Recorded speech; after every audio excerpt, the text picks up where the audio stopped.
నమః. ఓం శ్రీ సాయినాథాయ నమః. సాయి భక్తులకు నమస్కారం. బాబావారి ఆశీర్వాదంతో అందరూ ఆరోగ్యంగా, సంతోషంగా, సుఖంగా ఉన్నారని అనుకుంటున్నాను. శ్రీ సాయి సచ్చరిత్రం 11వ అధ్యాయనం. సాయి సగుణ బ్రహ్మస్వరూపుడు. డాక్టర్ పండిట్ గారి పూజ. హాజీ సిద్దిక్ పాల్కే. పంచభూతములు బాబా స్వాధీనములు.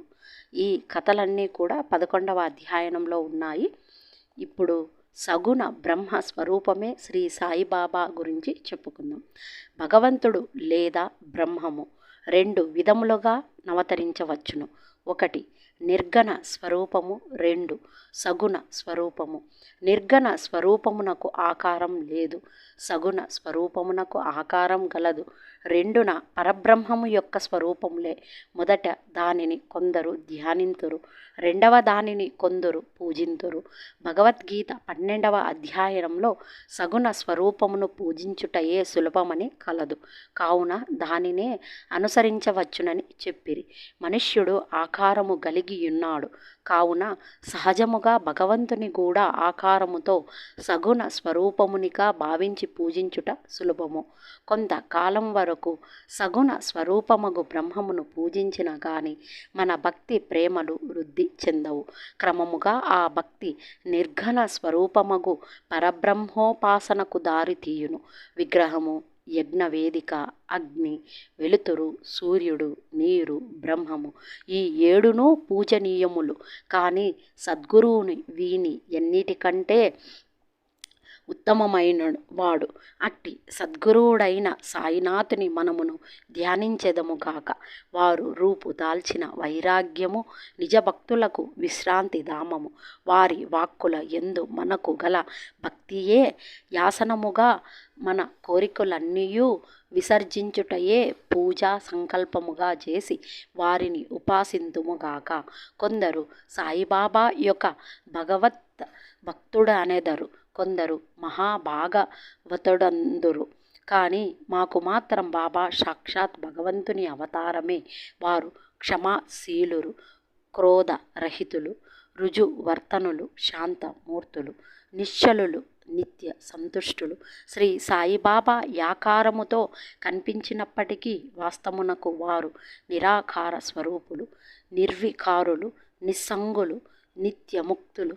గంగానది సాగర సంగమం చేయబోవుటకు ముందు దారిలో తాపార్తులకు చల్లదనాన్నిస్తూ, చెట్లు చేమలకు జీవనాన్నిస్తూ, ఎందరో దాహార్తుల దాహాన్ని తీరుస్తూ సాగిపోతున్నట్టులే సాయిబాబా వంటి మహాత్ములు తమ జీవన గమనంలో జనులకు సుఖశాంతులను ప్రసాదించుచూ జగత్తును పావనం చేస్తున్నారు. భగవద్గీత యందు శ్రీకృష్ణుడు మహాత్ములు తన యాత్మ అనియో, తన సజీవ ప్రతిమయనియో, తానే వారనియో, వారే తాననియో నుడివియున్నాడు. వర్ణింపవలసినవి కాని యా సచిదానంద స్వరూపమే షిరడీలో సాయిబాబా రూపమున అవతరించెను. శత్రులు బ్రహ్మమును ఆనంద స్వరూపముగా వర్ణించుచున్నవి తైత్తరీయ ఉపనిషత్తునందు. ఈ సంగతి పుస్తకములందు చదువుచున్నాము. కానీ భక్తులు ఈ ఆనంద స్వరూపమును షిరడీలో అనుభవించిరి. సర్వమునకు ఆధారభూతముగు బాబా ఉపాధి రహితుడు. వారు తమ యాసనమును కొరకు ఒక గోనె సంచి ఉపయోగించెడివారు. భక్తులు దానిపై చిన్న పరుపు వేసి ఆనుకొనుటకు చిన్న బాలేసును సమకూర్చిరి. బాబా తన భక్తుల కోరికను మన్నించి వారి వారి భావాన్ననుసరించి తనను పూజించుటకెట్టి అభ్యంతరము చూపుకొండెను. కొందరు చామరులతోనూ, కొందరు విసనకర్రలతోనూ విసురుచుండిరి. కొందరు సంగీత వాద్యములను మ్రోగించుచుండిరి. కొందరు వారికి ఆర్ఘ్య పాదములను సమర్పించుచుండిరి. కొందరు వారికి చందనము, అత్తరు పూయిచుండిరి. కొందరు తాంబూలములను సమర్పించుచుండిరి, కొందరు నైవేద్యము సమర్పించుచుండిరి. షిరిడీలో నివసించున్నట్లు కనిపించినప్పటికీ వారు సర్వాంతర్యామి, ఎక్కడ జూచినను వారే యుండువారు. భక్తులు బాబా యొక్క సర్వాంతర్యామి తత్వమును ప్రతిరోజు అనుభవించుచుండెడివారు. సర్వాంతర్యామియగు యా సద్గురు మూర్తికి మా వినయపూర్వక సాష్టాంగ నమస్కారములు. పండితుని పూజ గురించి చూద్దాం. తాత్యా సాహెబ్ నూల్కర్ మిత్రుడైన డాక్టర్ పండిట్ ఒకసారి బాబా దర్శనమునకై షిరిడీ వచ్చెను. బాబాకు నమస్కరించిన పిమ్మట మసీదులో కొంతసేపు కూర్చుండెను. అతన్ని దాదాభట్ కేల్కర్ వద్దకు పొమ్మని బాబా చెప్పెను. డాక్టర్ పండిట్ అటులనే దాదాభట్ వద్దకు పోయెను. దాదాభట్ అతన్ని సగౌరముగా ఆహ్వానించెను. బాబాను పూజించుటకై పూజా సామాగ్రి పల్లెముతో దాదాభట్ మసీదుకు వచ్చెను. డాక్టర్ పండిట్ కూడా అతను అనుసరించెను. దాదాభట్ వెంట పండిట్ కూడా వచ్చాడు. దాదాభట్ బాబాను పూజించెను. అంతకు మునుపెవ్వరునూ బాబా నుదుటపై చందనము పూయటకు సాహసించలేదు. ఒక్క మహల్సాపతి మాత్రమే బాబా కంఠమునకు చందనము పూయుచుండెను. కానీ ఈ అమాయక భక్తుడగు డాక్టర్ పండిట్ దాదాభట్ యొక్క పూజా పల్లెరము నుండి చందనమును తీసుకుని బాబా నుదుటిపై త్రిపుండాకారముగా రాసెను. అందరికీ ఆశ్చర్యం కలుగునట్టు బాబా ఒక్క మాటనైనను అనుక యూరుకుండెను. ఆనాడు సాయంకాలం దాదాభట్ బాబాను ఇట్లడిగెను, బాబా, మేమెవరైనా మీ నుదటపై చందనము పూయదమన్నా నిరాకరింతురే. డాక్టర్ పండిట్ రాయగానే ఈనాడేలా యూరుకుంటిరి. అందులకు బాబా ప్రసన్నముగా ఇట్లు సమాధానమిచ్చెను, నేనొక ముసల్మానునని, తానొక సద్బ్రాహ్మణుడనని, ఒక మహమ్మదీయుని పూజించుట ద్వారా తాను మైల పడిపోవుదుననే దురభిమానము లేకుండా అతడు నాలో తన గురువును భావించుకొని అట్లు చేసెను. అతని నిష్కల్మష భక్తి నన్ను కట్టిపడివేసినది. అతనికి నేనెట్లు అడ్డు చెప్పగలను? దాదాభట్ ఆ తరువాత డాక్టర్ పండిత్ని ప్రశ్నించగా అతడు బాబాను తన గురువుగా భావించి తన గురువుకు అలంకరించినట్టుగా బాబా నుదటపై త్రిపుండమును రాసినాను అని చెప్పెను. రాసితినెను. భక్తులు వారి వారి భావానుసారం తమను ఆరాధించుటకు బాబా సమ్మతించునను. ఒక్కొక్కసారి వారు మిక్కిలి వింతగా ప్రవర్తించువారు. ఒక్కొక్కప్పుడు పూజా ద్రవ్యముల పల్లెమును విసరవేయుచు ఉగ్రావతారము దాల్చెడివారు. అట్టి సమయములలో బాబాను సమీపించుటకు కూడా ఎవ్వరికీ ధైర్యం చాలెడిది కాదు. ఒక్కొక్కప్పుడు భక్తులను తిట్టుచుండెను. ఒక్కొక్కప్పుడు మైనము కంటే మెత్తగా కనిపించుచుండెడివారు. అప్పుడు వారు శాంత క్షములకు ప్రతిరూపములనే గాన్పించుచుండిరి. బయటకి కోపముతో నూగిపోవుచు కళ్ళెర్ర చేసినప్పటికీ వారి హృదయం మాత్రం మాతృ హృదయము వలె అనురాగమయము. వెంటనే వారు తమ భక్తులను ప్రేమతో దగ్గర తీసి, నేనెప్పుడూ ఎవరిపైనా కోపించి ఎరుగను. తల్లి తన బిడ్డలనెప్పుడైనా తరిమివేయునా? సముద్రం తనను చేరు నదులనెప్పుడైనా తిరుగుగొట్టునా? నేను మిమ్మల్ని ఎందుకు నిరాధరించెదను? నేనెప్పుడూ మీ యోగక్షేమములనే ఆపేక్షించెదను. నేను మీ సేవకుడును. నేనెప్పుడూ మీ వెంటనే యుండి పిలిచిన పలుకుతాను. నేనెప్పుడూ కోరేది మీ ప్రేమను మాత్రమే అనెడివారు. హజీ సిద్దిక్ పాల్కే గురించి తెలుసుకుందాం. బాబా ఎప్పుడూ ఏ భక్తుని ఎట్లు ఆశీర్వదించునో ఎవరికీ తెలియదు. అది కేవలం వారి ఇష్టపై ఆధారపడి ఉండెను. హజీ సిద్దిక్ పాల్కే కథ ఇందుకు ఉదాహరణము. సిద్దిక్ పాల్కే ఎను మహమ్మదీయుడు, కళ్యాణ్ నివాసి. మక్కా మదీనా యాత్రలు చేసిన పిమ్మట షిరిడీ చేరెను. అతడు చావడి ఉత్తర భాగమున బస చేసెను. 9 నెలలు షిరిడీలో నున్నను బాబా వానిని మసీదులో పాదం పెట్టనివ్వలేదు. అతడు మసీదు ముందున్న ఖాళీ జాగాలో కూర్చునుచుండెను. పాల్కే మిక్కిలి నిరాశ నిస్పృహులకు లోనయ్యెను. ఏమి చేయుటకు అతనికి తోచుకుండెను. నిరాశ చెందవద్దని నందీశ్వరుని ద్వారా వెళ్ళిన శివుడు ప్రసన్నుడైనట్టు మాధవరావ్ దేశపాండే అంటే ఆయన్నే శ్యామ అనేవారు. ఆయన ద్వారా బాబా వద్దకెళ్ళిన అతని మనోరథం సిద్ధించుననియు కొందరు భక్తులు అతనికి సలహానిచ్చిరి. అటు లేయని తన తరపున బాబాతో మాట్లాడమని శ్యామను పాల్కే వేడుకొనెను. శ్యామ ఎందులకు సమ్మతించి ఒకనాడు సమయం కనిపెట్టి బాబాతో నిట్లనెను.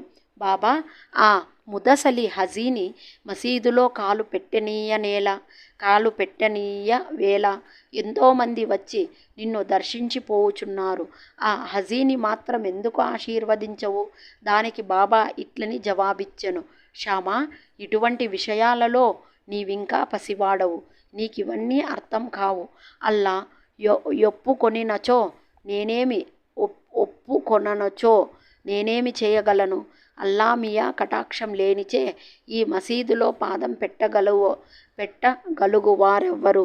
సరే, నీవు వాని వద్దకు పోయి వానిని భారవీ బావి వద్దనున్న ఇరుకు కాలిబాటకు రాగలడేమో అడుగుము. శ్యామ పోయి హజీని ఆ విషయం అడిగి తిరిగి బాబా వద్దకొచ్చి హజీ అందులకు సమ్మతించెనని చెప్పెను. 40,000 రూపాయలు 4 వాయుదాలలో నివ్వగలడేమో కనుగొనమని తిరిగి బాబా అడిగెను. శ్యామ వెంటనే పోయి హజీ తాను 4 లక్షలు కూడా ఇచ్చుటకు సిద్ధముగానున్నాడని జవాబు తెచ్చెను. సరే, మరలా పోయి వానిని ఇట్లడుగుము. మసీదులో ఈనాడు మేకను కోసెదము. వానికి దాని మాంసం కావలెనో వృషణములు కావలెనో కనుగొనుము. బాబా వారి కొలంబ మసీదులో బాబా భిక్ష చేసి తెచ్చిన పదార్థములు ఉంచెడి మట్టి పాత్ర పేరే కొలంబ. లో నున్న చిన్న ముక్కతోనైనా సంతృష్టి చెందనని శ్యామ ద్వారా హజీ బదులు చెప్పెను. ఇది వినగానే బాబా మిక్కిలి కోపముతో మసీదులోని కొలంబ నీటి కుండలను బయటికి విసిరివైచి తిన్నగా చావడిలో నున్న హజీ వద్దకు పోయి తన కఫ్నీ పైకెత్తి పట్టుకొని తీవ్ర స్వరంతో, నన్ను గురించి ఏమనుకొనుచున్నావు? నీవేదో గొప్పవాడినని, పెద్ద హజీవని గొప్పల పోవుచు ఏమేమిటో వదులుచున్నావే. నా దగ్గర నీ ఆటలు. ఖురాను చదివి నీవు తెలుసుకున్నదిదేనా? మక్కా మదీనా యాత్రలు చేసితిననే గర్వంతో నేనెవరో తెలుసుకోలేకపోతున్నావా అనుచు ఏమేమో ఇంకనూ అతన్ని తిట్టి మసీదుకు మరలి వెళ్ళెను. బాబా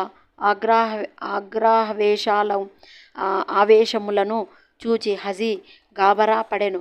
ఆ పిమ్మట బాబా కొన్ని గంపల మామిడి పండ్లను కొని వాటిని హజీకి పంపెను. తిరిగి హజీ వద్దకు వచ్చి తన జోబులో నుంచి 55 రూపాయలు తీసి లెక్కపెట్టి హజీ చేతిలో పెట్టెను. అప్పటి నుంచి హజీని బాబా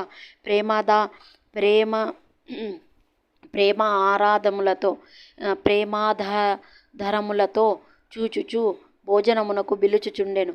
హజీ ఆనాటి నుండి తనకిష్టం వచ్చినప్పుడెల్లా మసీదులోకి వచ్చి పోవుచుండెను. బాబా ఒక్కొక్కప్పుడు వానికి డబ్బులు నిచ్చుచుండెను. బాబా దర్బారులో అతను కూడా ఒకడయ్యెను. పంచభూతములు స్వాధీనములని తెలుపు 2 సంఘటనలను వర్ణించిన పిమ్మట ఈ అధ్యాయమును ముగించెదను. 1. ఒకనాడు సాయంకాలం షిరిడీలో గొప్ప తుఫాను సంభవించెను. నల్లని మేఘములు ఆకాశమున కప్పెను. గాలి తీవ్రముగా వీచెను. ఉరుములు మెరుపులతో కుంభవృష్టి కురిసెను. కొంతసేపటిలో నేల ఎంతయూ జలమయమయ్యను అంటే నీటితో నిండిపోయెను. పశుపక్షాది జీవకోటితో సహా జనులందరూ మిక్కిలి భయపడిరి. షిరిడీ గ్రామంలో కొలువై ఉన్న శని, శివపార్వతులు, మారుతి, ఖండోబ మొదలైన దేవతలెవ్వరూ వారిని ఆదుకొనలేదు. కావున వారందరూ మసీదుకొచ్చి బాబాను శరణుజొచ్చిరి. తుఫానును ఆపివేయుడని బాబాను వేడుకొనిరి. ఆపదలో నన్ను జనులను చూచి బాబా మనస్సు కరిగెను. వారు బయటకు వచ్చి మసీదు అంచున నిలబడి బిగ్గరగా, ఆగు, నీ తీవ్రతను తగ్గించు, నెమ్మదించుమని గర్జించిరి. కొన్ని నిమిషములలో వర్షము తగ్గెను. గాలి వీచుట మానెను. తుఫాను ఆగిపోవును. చంద్రుడు ఆకాశమున కనిపించెను. ప్రజలందరూ సంతృష్టి చెంది వారి వారి గృహములకు బోయిరి. ఈ విధంగా షిరిడీలో కుంభవృష్టితో కూడినటువంటి తుఫానును బాబావారు బాబావారు మాటతోనే శాంతింపచేశారన్నమాట. ఆగు, నీ తీవ్రతను తగ్గించు, నెమ్మదించు అని ఆయన గర్జించడం వల్ల, గట్టిగా చెప్పడం వల్ల, ఆయన యొక్క మాటకు కట్టుబడి పంచభూతాలు అంటే అగ్ని, భూమి, ఆకాశం, నీరు, గాలి, ఇవన్నీ కూడా వాళ్ళ యొక్క మహాత్ముల యొక్క కంట్రోల్లో ఉంటాయన్నమాట. ఏవైనా సరే వాటిని ఆజ్ఞాపించగలరన్నమాట. అటువంటి శక్తులు ఉంటాయి గురువుకు, సద్గురువులకు. బాబావారు సద్గురువు కాబట్టి ఆయన యొక్క ఆజ్ఞలోనే ఇవన్నీ కంట్రోల్డ్గా ఉంటాయన్నమాట. రెండవ ఉదాహరణ, ఇంకొకప్పుడు మిట్ట మధ్యాహ్నం దునిలోని మంటలు అపరితముగా లేచెను. మంటలు మసీదు కప్పుకున్న దూలములకు తాకుతున్నట్టు ఎగుయుచుండెను. మసీదులో కూర్చున్న వారికేమి చేయుటకు తోచలేదు. దునిలోని కట్టెలు తగ్గింపుడు గాని, నీళ్లు పోసి మంటలు చల్లార్పుడు గాని బాబాకు సలహానిచ్చుటకు వారు భయపడుచుండిరి. వారి భయాందోళనను బాబా వెంటనే గ్రహించి తమ సటకాతో పక్కనున్న స్తంభముపై కొట్టుచు, దిగు దిగు, శాంతించుము అనిరి. ఒక్కొక్క సటకా దెబ్బకు కొంచెం కొంచెం చొప్పున మంటలు తగ్గిపోయి దుని యథాపూర్వము మితముగా మండసాగెను. ఈ విధంగా బాబావారి ఆజ్ఞతో మండిపోయి దునిలో ఎప్పుడూ కూడా అగ్నిహోత్రుడు వెలుగుతూనే ఉంటారు అన్నమాట బాబావారి దగ్గర దునిలో. కాబట్టి అది చాలా ఎత్తుగా మంటలన్నీ ఎగజెమ్ముకొని ఎగిసెగిసి పడుతూ ఉంటే బాబావారు పక్కనున్న స్తంభానికి కొట్టి, తగ్గు నీ ప్రతాపాన్ని తగ్గించుకో, శాంతించో అని అలా చెప్పిన వెంటనే యథాపూర్వకంగా చిన్నగా మండడం స్టార్ట్ అయిందనమాట. ఆ విధంగా దునిలో మంట ఆ విధంగా ఉందన్నమాట. భగవదావతారమైన శ్రీ సాయినాథుడట్టి వారి పాదములపై బడి సాష్టాంగ నమస్కారం చేసి సర్వస్వ శరణాగతి వేడిన వారినెల్లా వారు కాపాడెదరు.